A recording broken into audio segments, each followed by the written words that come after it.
Joining us today is an award-winning comic book artist, creator, showrunner, executive producer, and I saw actress as well. I mean, not officially, but kind of. Positioning identification system. Yeah, a little bit. Aren't we also Raven? Is what we were talking about. We're earlier. also Raven. Yeah. Please welcome to our program, Noelle Stevenson. Hello. Say hi to Canada. They've been waiting for this moment. Hello, Canada. This It is great to see you today. Yes. How are you? I'm good. Number one. Yeah, can't complain. And how are you in the climate these days? I know we were talking about life while Shira was on, and this was a pre-pandemic show. You guys managed to make it in before. Yeah, just under the wire. Yeah. Yeah, we managed to avoid doing all the Zoom mixes and Zoom voice records, which I know people who were in mid-production had to really scramble to figure that out. But could you imagine doing a show as long as that one was? It was 5 seasons? Mm-hmm. In a pandemic? No. Yeah, it would have been a nightmare. No, it was so. And it's just there are all these things about being in production where you just go and look over someone's shoulder and it's just what if it was purple? And it's okay, now it's purple, but now it's send an email or hey, can we all jump on Zoom? And it's it takes so much longer. Yeah. And it's so much less organic. But everyone's making it work, which is kind of amazing. So yeah. So for those of us just meeting you, give us a little bit of background about who you are, where you're from, and this is kind of a look back at animation in general. So kind of your younger former self and your relationship with cartoons. So I had kind of an interesting upbringing. I grew up in the South in a very, very conservative religious family, and I was homeschooled. So my parents were not fans of cartoons, just in general. So we didn't really watch cartoons until a certain point. Wow. The first movie I ever saw was The Prince of Egypt.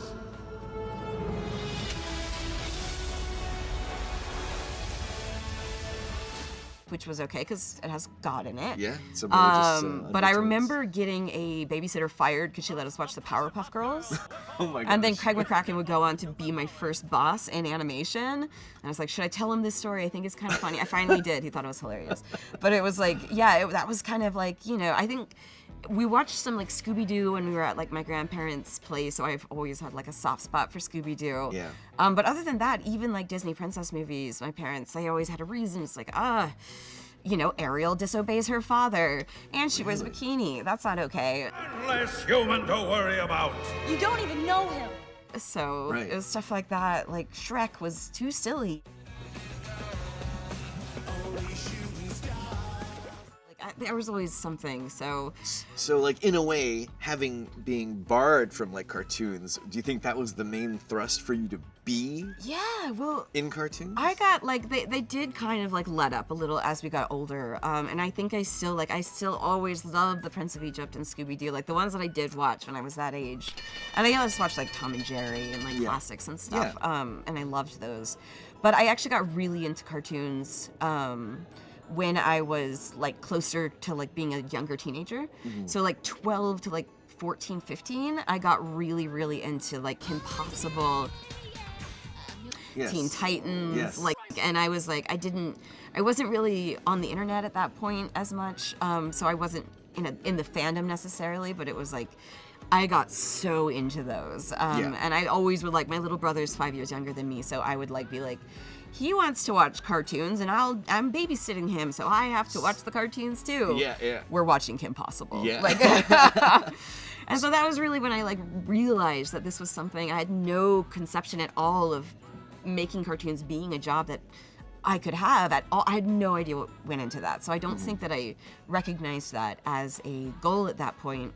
But I knew that this was something that I just was it just lit my imagination up, and I was so excited about. So now, I mean, you're talking about being a young adult, and what I love so much about just your career and how you shaped Shira, how it came to be. So much of Shira has to do with LGBTQ plus giving a voice and platform to people in most marginalized groups that may not have had a voice. Yeah. In the era that it was created, I mean, it's arguable. I feel when I was growing up watching He-Man and She-Ra, it's like, this is for boys, this is for girls, and that's it. There was nothing in between, and there was nothing like I felt there that is there so much in She-Ra. So growing up as like a young teen, like, were there any obstacles, or was that even a question in your mind, like of your identity and finding yourself? And did animation help you kind of figure that out? I think it really did, because I was not out definitely as a teenager. I wouldn't come out until about 24, I think. So it took me a while, honestly, for everything to click into place. But cartoons, I feel like I had these exceptions when it came to like characters that I realized that I had like an attraction for. So like if I was watching a live action movie and there's a beautiful actress, I would get kind of nervous about being like, oh, like she's really pretty, I'm having a feeling about that, because that's a real woman somewhere in the world. But Shigo from Kim Possible is a cartoon. You can't go on a date with Shigo, she's just a cartoon. So I felt like I was like a little more safe to like explore that part of myself. Like I loved Velma from Scooby-Doo, I loved Shigo, I loved Raven from Teen Titans. You know, magic. It's like I had these really, really intense, like, I was just really focused on them. And I didn't understand what that was until years later. But I felt like it sort of created this safe space for me to be able to like actually express that part of me. And in a way that just like didn't quite, you know, I wasn't ready yet to admit that that was in me, but it let me do it in my own way, in my own space, in this kind of like, you know, more low-key way. So I do think that it was, and I also think that like so many of these villains in cartoons are queer-coded, and so that was something where it was like my love for animated villains. It was so much of just like, you know, like they are getting to express themselves in this way that I kind of envy, even though I don't know what that means yet, and even though they're evil, so I'm not supposed to be like them, but like, I think you see yourself in it, and you're kind of like, huh. Whether it's there on purpose or accident, I feel like, and especially, again, you know, everyone looks back at those 80s cartoons, and it's all about nostalgia now, and you kind of don't necessarily think, oh, there's great story in there, maybe that was just a device to sell toys. But having developed She-Ra now, like, what are the things that you took from the original series and brought into your vision, and what were the things that you like may have like left out? I think it's really interesting having, like, talking about, especially the Masters of the Universe, like, relationship with toys, which of course, it was just to sell toys. With the muscles. He's He-Man, the most powerful man. It's no secret. There weren't really, like, girl toys and boy toys in my house. It was just like, there was no enforcing that. So I would play with action figures, or I'd play with Legos, or I'd play with Barbies, or I'd play with Polly Pocket, just whatever was there. And my parents, to their credit, were really chill with that. I know not all parents are. So it would be like, for me, I had a Skeletor. I had no idea who he was at the time, but I was like, Skeletor and Legolas are hanging out and driving in a Fisher-Price bus down the stairs. And so like, but I loved Star Wars action figures specifically. That was my favorite. It's back action figures. They fit? Yeah, there's Dengar. And I always was like, when I started playing with them, I hadn't even seen Star Wars. I stole them from one of my brother's friends, and I made up their names, who they were. They were totally different from the movie. And so it was something where like, just like, I had these toys and they sparked my imagination, and I created something totally new. I built my Star Wars action figures a shoebox house, and my friend who knits, she knitted tiny little clothes for them. What? And so in my mind, okay, Han and Leia were mom and dad. Yes. They had separate bedrooms. Luke was their son. He shared a room with Boba Fett, little Boba Fett from the prequels. And all the bounty hunters slept in the bathroom. Move his legs, knees, arms. Oh. I don't know why. R2-D2 was the cook. He lived in the kitchen. So it was this whole world where it was like, I think I still have the furniture I made for them and the little clothes my mom threw out the shoebox house at some point. Still have the action figures, but it's like amazing. I have this little desk that I made for Han, where it's like me trying to figure out what like a grown-up man's like work desk would look like. It was a cross between playing with them like they were dolls in a dollhouse, and like, you know, I really was a huge fan of Star Wars, but playing with the action figures was separate from that. I knew at a certain point who the characters were, but I didn't care when it came to playing. And so I think I kind of used that approach just because I think that was kind of how I started to hone my voice as a storyteller, was through playing with action figures. And it was something that like, I would bring my action figures to church and then find a corner after the service, and my friends would watch me make up stories. So I felt like that was the first time that I really was like, I am creating a story for the consumption of my friends. And sometimes random kids would wander by and just stop and watch.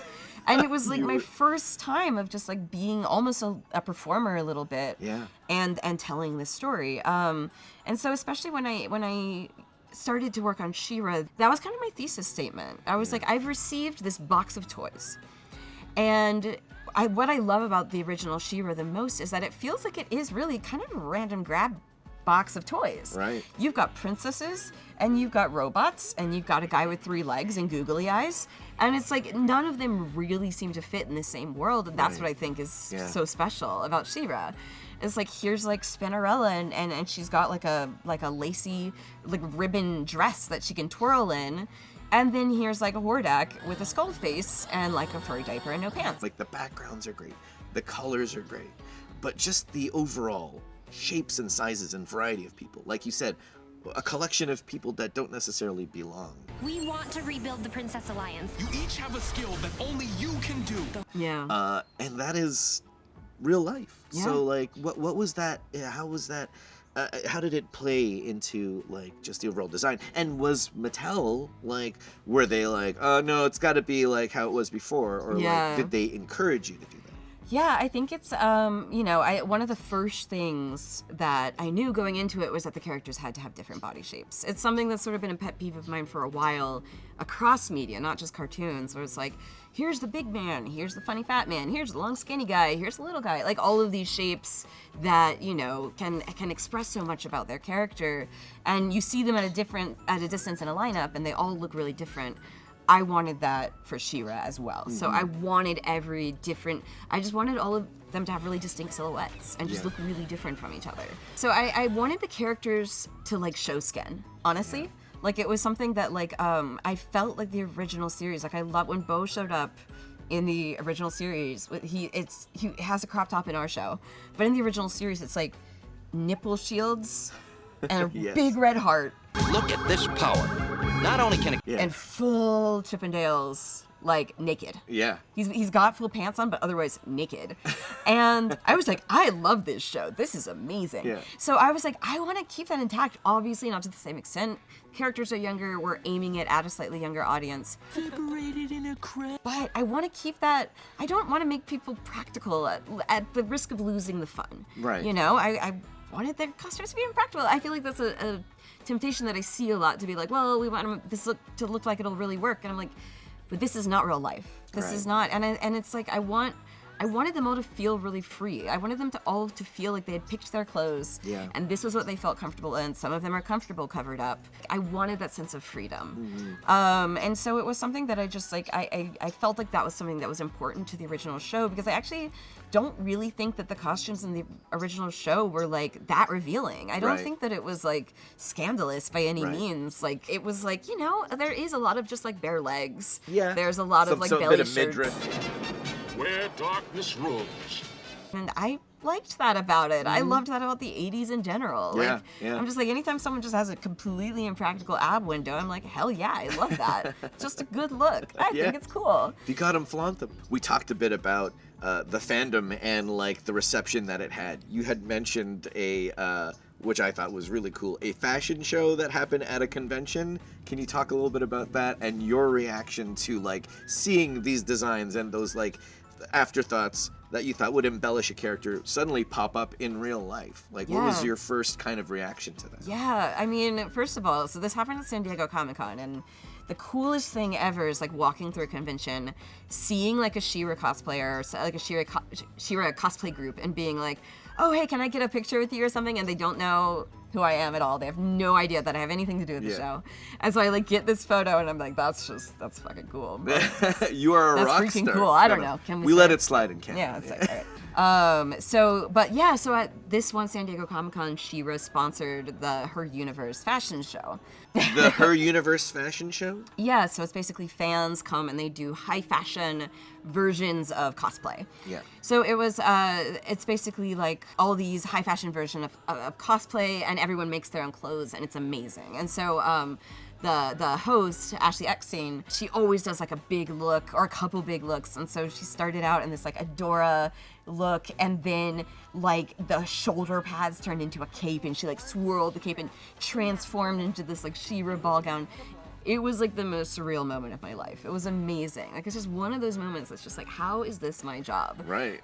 It's just a really cool job to have, honestly. It's like, you know, I was saying earlier, the life of an animator, it's like you're basically in your office or cubicle, you got the horse blinders on, and you're working.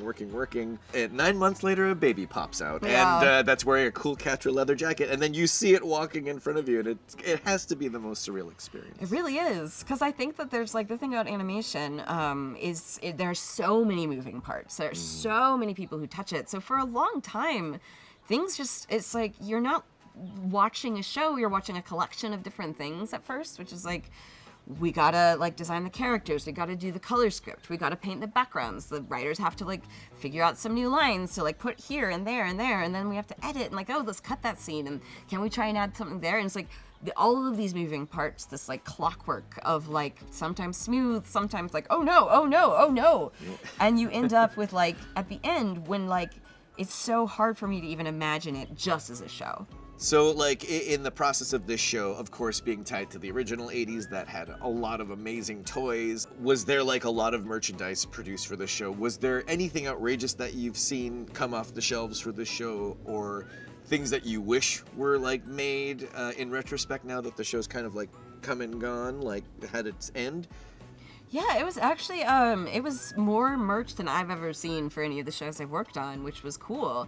So there were dolls, there were little like plastic jointed action figures, there were like She-Ra swords at Party City, and I like grabbed a couple of those. There was her universe, so there's like, you know, like designs that they sold that were She-Ra themed t-shirts. Like there was a good amount. It was like, you know, it was pretty exciting. It was a really interesting like process kind of seeing that happen, and I have now my little like office She-Ra shrine of just like Catra, Adora, my like huge like beautiful like gentle giant like She-Ra statue. Wait, how big is this thing? Yeah.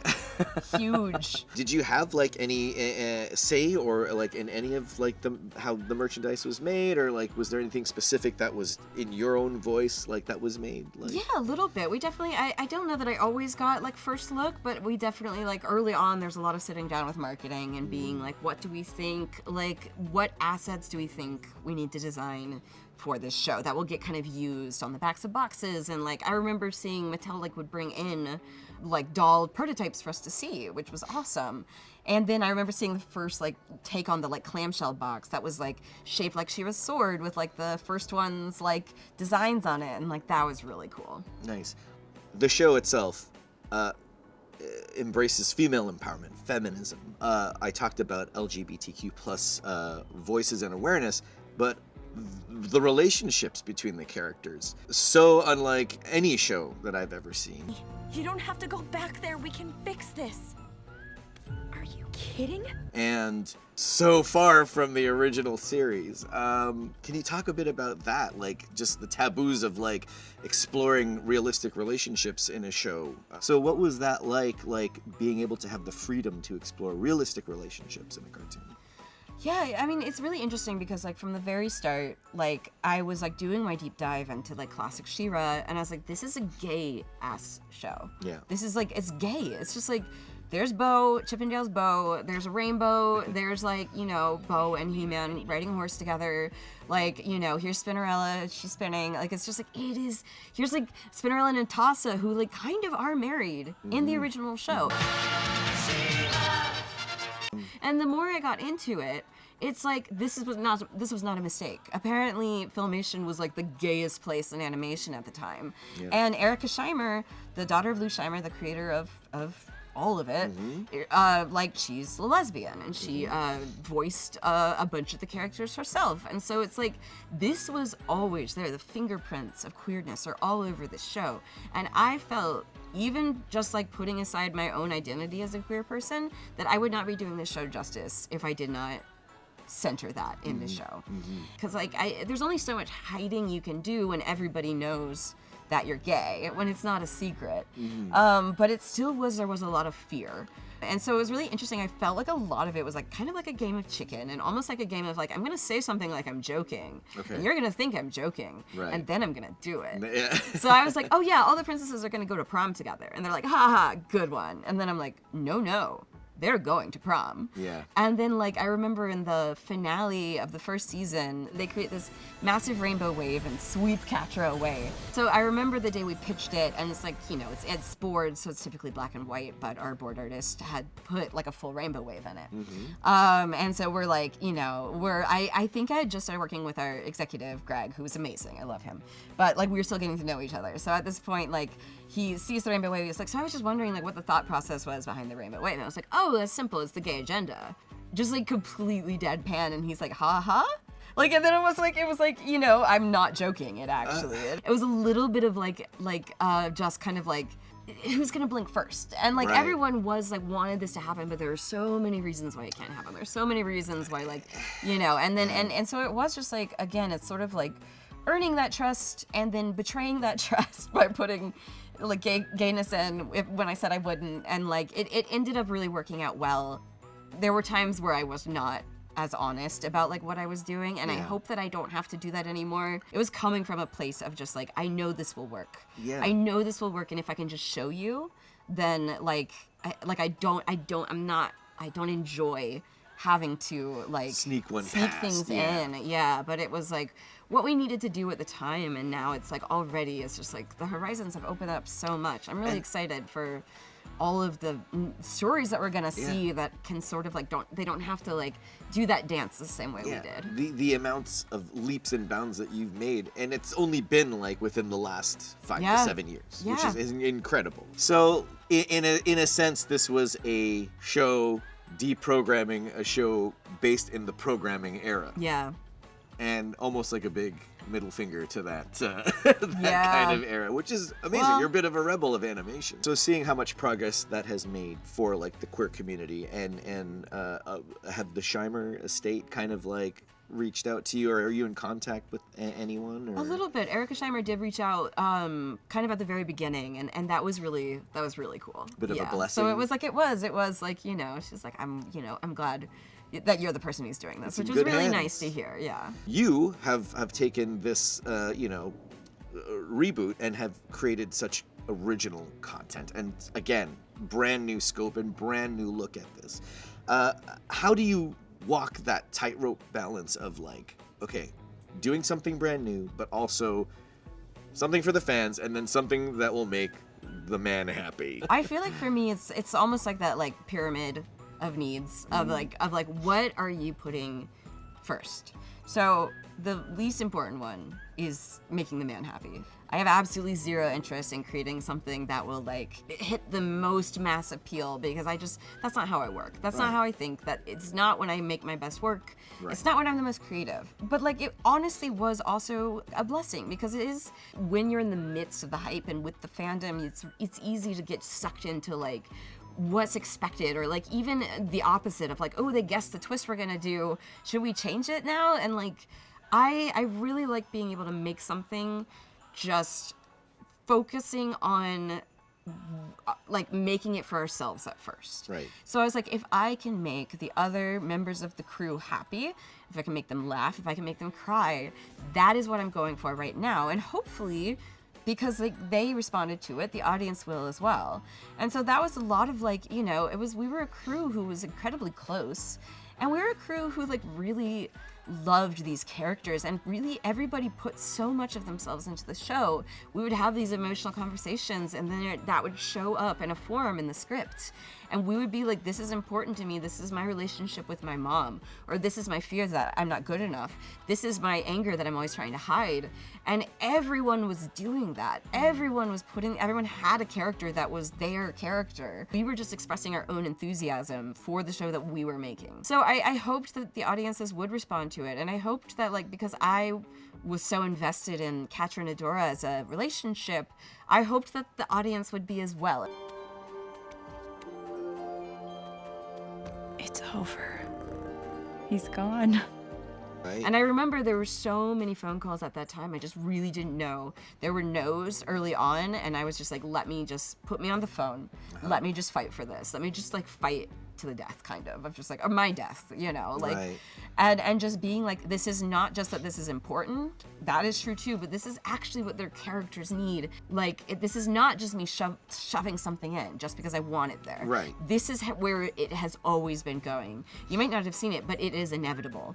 And if it doesn't happen, everyone's gonna know. That's super cool. It's super deep. And again, it's like watching the show back, it's like no one's gonna know. Well, maybe now they will. We're giving them the inside That's scoop. the thing. I don't think I can maybe pull these tricks again. I think everyone knows. But you know knows what, what though? I'm about at this point. Hopefully, you know, the things that you've set up and the stories that you've told and the characters you've brought on these crazy journeys, you know, will think it's- open and continue to open doors for yourself and other future show creators. A fan sent me this video on Twitter.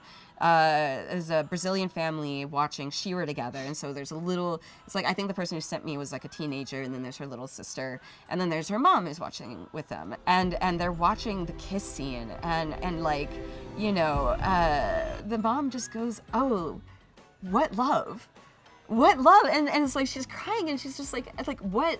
I'm like, this is like, wow, you know, to see this little snippet of someone's life where they are sharing this moment. I don't know. I feel like I had those moments. I would see these things that just cut through to my heart. And they cut through to my heart because in that moment I was like, of course that's what happens. Of course. And so I really, really wanted it to just be something that was like honest and as true as we can make it. And I truly believe that if we did that, like, people would understand. If it wasn't producing what they're looking for in data, then obviously they would be like, okay, well, we'll cut it here. But 5 seasons. Yeah, like, I'm really glad that She-Ra didn't bomb and that people did like it. But you have to, like, make the show that needs to be made. Yeah. And I think that that's just part of, like, creative process in general. Yeah. So looking forward now, like future of animation and the whole scope of it, what are you working on next? And can I do a voice on it? 'Cause you're super cool. Changing the world one episode at a time. Yeah, the show that has been announced. I'm working on a couple other things as well, but I'm developing Lumberjanes as a show. And this is a comic that you had yes. worked on. Yes, I was one of the original creators of the Lumberjanes comic. This is like my first job out of college. It was amazing. So it's like basically haunted Girl Scout camp. So cool. Ghostbusters. It's like a really, really fun property, and it's really great coming back to it and just like delving into it all over again. And like, it was really cool because it was kind of a gamble to be like, it was kind of this all queer team, but like putting in queer themes, having the characters be in relationships with each other, having the characters like be transgender. Like, that was like something that we were passionate about, and kids responded. Kids saw themselves in that, and it like ran for like close to 7 years now. That's amazing. It's like, yeah. And now it's gonna be Now it's gonna be a show. fully fledged. Yeah, and I mean, I hope moving so. It's like we're still in development. Sure. But I'm having a great time. It's amazing. It's like it's a really fun. You are a kid in your own toy store. I am. Working I on hope all so. the things that you want to work on. And I would love to have everyone have like a raccoon cap that like unfolds into a real raccoon. Like, Yeah. I want one. I'm not saying I don't. Are there any things that you wished or looking forward now that you want to work on? Like, if it was like a reboot of something. I know you mentioned Scooby-Doo. I would love to see your version of Scooby-Doo. That would be awesome. This is the most basic nerd answer ever, but I love Star Wars. Yeah. I love Star Wars. I would love to do a Star Wars. Shoot for the Star Wars. Yeah. And that's what it'll be called. Yeah. But then there's also like kind of like weird stuff that's just like my favorite stuff. Like, I would love. Oh, they're also making Wicked. I want to do Wicked. I think they should let me do Wicked. Like Sky High, the Yeah. like Disney movie. I remember I that. want to make like Sky University. Yeah. I want to do like those like in the early 2000s they did all those high school like Shakespeare movies. Yeah. I want to do that for the Midsummer Night's Dream. I have a lot of ideas. All right. Yeah. Well, I cannot tell you how thankful I am that you've taken the time here to talk with us about your story and everything that you've done for animation in general. And I so appreciate you, and thank you so much for being on the show. Thank you for having me. This was so fun. Yeah. We'll say goodbye to Canada. Bye, Canada. You're a real one. Hey Hey guys, Eric Bauza here, the host of Stay Tuned. If you like that video, be sure to check out these videos. Or they might be here. I don't know where they're going to put them. Somewhere in this vicinity. Be sure to hit the subscribe button.